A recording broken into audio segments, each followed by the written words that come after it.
ना परिवार को सुखी कर पा रहा, ना अपने को सुखी कर पा रहा है। एक एक सिक्का बैंक में जो मर गया। धन की वास्तविक गति यही है कि अपने परिवार को खूब उसकी अनुकूलता प्रदान, उसमें से कुछ हिस्सा किसी ऐसे को जिससे तुम्हें बदले में कुछ लेने की भावना ना हो। कोई साधु महात्मा, गाय, पशु, पक्षी, किसी भी जीव बीमार है शरीरधारी, उसके जिससे कुछ कभी लेने की भावना ना हो, एहसान की भावना ना हो। सो धन धन्य प्रथम गति जाकी, धन्य हो गया उसका धन। अब वो कृपण का धन किसी काम में ना स्वसुख, ना परिवार के सुख, ना धर्म कार्यों में, व्यर्थ जीवन चला गया। उसी धन का चिंतन करना, उसी का संग्रह करना और उसी की रक्षा करते करते शरीर छोड़ देना, तो चिंतन बिगड़ गया।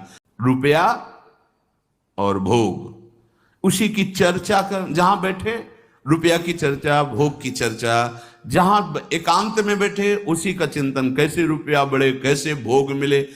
और अगर अवसर मिला तो रुपया अधर्म से आवे चाहे धर्म से, उसको इसकी कोई परवाह नहीं। भोग चाहे धर्म से हो चाहे अधर्म से, जिसका अर्थ और काम भोग ही चिंतन है वो धर्म नहीं। जिसका धर्म चिंतन का विषय है तो अर्थ और काम भी ऐसा होगा जो मोक्ष प्रदान करने वाला हो। धर्म, अर्थ, काम, मोक्ष।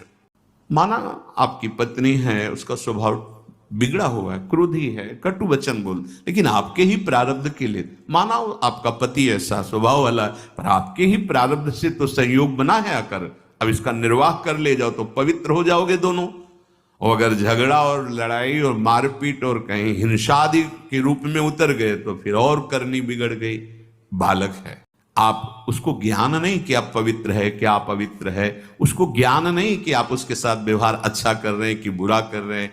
रक्षा करनी है आपको, शोषण नहीं करना। कह रहे स्त्री, बालक और पागल, जिसे विक्षिप्त है, पागल है, आपको रक्षा करनी है।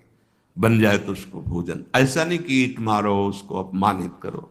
तो शास्त्र आज्ञा करता है स्त्री, बालक, जैसे पागल, विक्षिप्त आदि हैं, असहाय है, असमर्थ है, बूढ़ा है, वो आप सेवा भी करो तो वो गाली दे सकते हैं, उनकी बुद्धि बिगड़ गई, आपको उनको दंड नहीं देना, मारना नहीं है आपको।